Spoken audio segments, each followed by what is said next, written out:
Assalamualaikum warahmatullahi wabarakatuh. Waalaikumsalam warahmatullahi wabarakatuh. Saya akan mempresentasikan puji dengan alak mahmudah. Definisi alak mahmudah. Secara terminologi yaitu alak yang terpuji. Mahmudah merupakan bentuk maf'ul dari kata hamidah yang artinya dipuji. Nama lain dari alak mahmudah ini yaitu alak al-karimah yang artinya alak mulia dan al-ahlak al-munjiyah yang artinya alak yang menyelamatkan pelakunya. Secara terminologi, pendapat para ulama mengenai itu yang pertama Al-Ghazali mendefinisikan sumber dan kedekatan kepada Allah Subhanahu wa taala. Yang kedua yaitu Ibnu Qayyim, kedudukan keinginan yang tinggi, contohnya kepada Allah Subhanahu wa taala. Definisi yang ketiga yaitu Abu Dawud As-Sijzi, perbuatan-perbuatan yang disenangi. Di dalam alak mahmudah terdapat macam-macam alaknya. Yang pertama yaitu alak terhadap Allah, alak terhadap Rasulullah, alak terhadap diri sendiri, alak terhadap keluarga, alak terhadap masyarakat, dan alak terhadap lingkungan. Di sini saya akan mengelompokkan yaitu alak terhadap Allah. Yang pertama yaitu menauhidkan Allah Subhanahu wa taala. Yang pertama ada rububiyah, uluhiyah, dan asma dan sifat.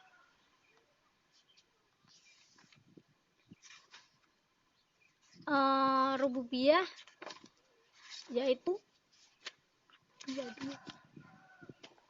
meyakini bahwa Allah satu-satunya Tuhan yang menciptakan alam ini, yang memilikinya, yang mengatur perjalanannya, yang menghidupkan dan yang mematikan. Sedangkan tauhid uluhiyah yaitu mengimani Allah sebagai satu-satunya al-ma'bud atau yang disembah. Dan yang terakhir yaitu tauhid asma dan sifat, yaitu menerangkan nama-nama dan sifat-sifat yang dia tetapkan bagi zatnya.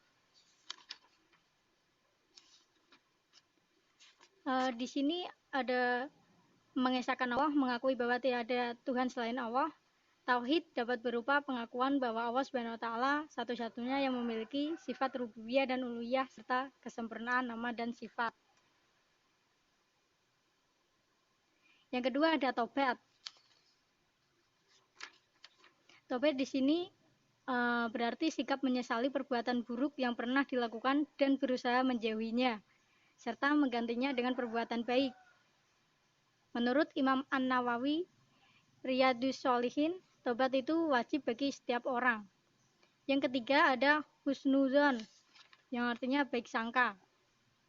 Husnudzon di sini yang ditentukan Allah adalah jalan terbaik.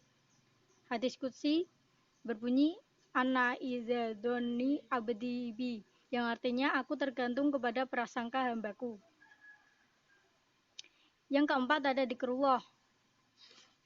Dzikrullah secara etimologi yaitu dzikir berakar dari kata dzakara yang artinya mengingat, memperhatikan, mengenang, mengambil pelajaran, mengerti dan ingatan. Asas dari setiap ibadah kepada Allah. Menurut Al-Qushairi dalam kitab Risalah Al-Qushairiyah, zikir merupakan tiang yang paling kuat sebagai jalan menuju Allah Subhanahu wa taala. Seorang tidak akan bisa sampai kepada Allah Subhanahu wa taala apabila tidak menjalankan zikir secara terus-menerus. Menurut Ibnu Athaillah dalam kitab Al-Hikam, yaitu sebuah pintu yang sangat besar mencapai fana dan makrifat, maka masukilah sertailah setiap keluar masuknya napas dengan berzikir. Yang kelima ada tawakal. Tawakal di sini menyerahkan segala urusan kepada Allah setelah berbuat semaksimal mungkin untuk mendapat apa yang diharapkannya. Yang keenam ada tadaru, yang artinya merendahkan diri kepada Allah. Beribadah atau berdoa kepada Allah hendaklah dengan cara merendahkan diri kepada Allah. Dengan sepenuh hati mengucap tasbih, takbir, tahmid, tahlil, dan memuja asma Allah. Berikutnya yaitu akhlak terhadap Rasulullah.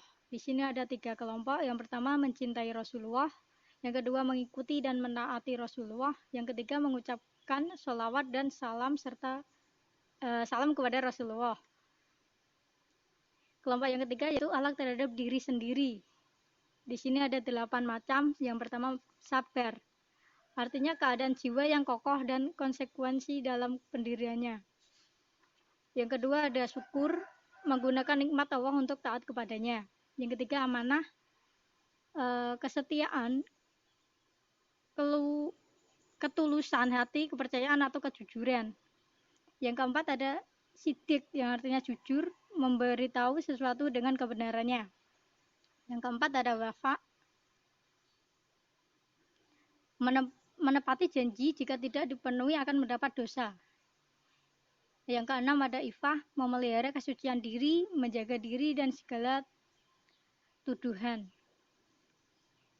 Yang ketujuh ada ihsan, berbuat baik dalam ketaatan terhadap Allah. Yang terakhir, al-haya atau malu, perasaan yang timbul ketika ingin melakukan sesuatu yang tidak baik. Berikutnya yaitu akhlak terhadap keluarga. Di sini ada 4 macam. Yang pertama, birrul walidain, berbakti kepada orang tua. Yang kedua, membina dan mendidik keluarga. Yang ketiga, bersikap baik kepada saudara. Yang terakhir, memelihara keturunan. Akhlak terhadap masyarakat. Di sini untuk berbuat baik kepada tetangga, ta'awun, saling menolong, tawadu, merendah diri kepada Allah, hormat kepada teman dan sahabat, silaturahim dengan kerabat.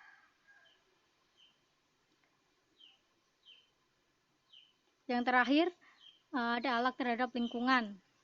Ada 2 macam, yaitu lingkungan alam dan sekitar. Salah satu tugas khalifatullah fi al-ard adalah menjaga kelestarian alam. Yang kedua, cinta kepada tanah air dan negara. Dalam hal mencintai tanah air dan negara, pepatah Arab mengatakan, hubul watan minal iman. Cinta kepada tanah air adalah sebagian dari iman. Nah, terima kasih presentasi yang dapat saya sampaikan. Kurang lebihnya mohon maaf. Wassalamualaikum warahmatullahi wabarakatuh.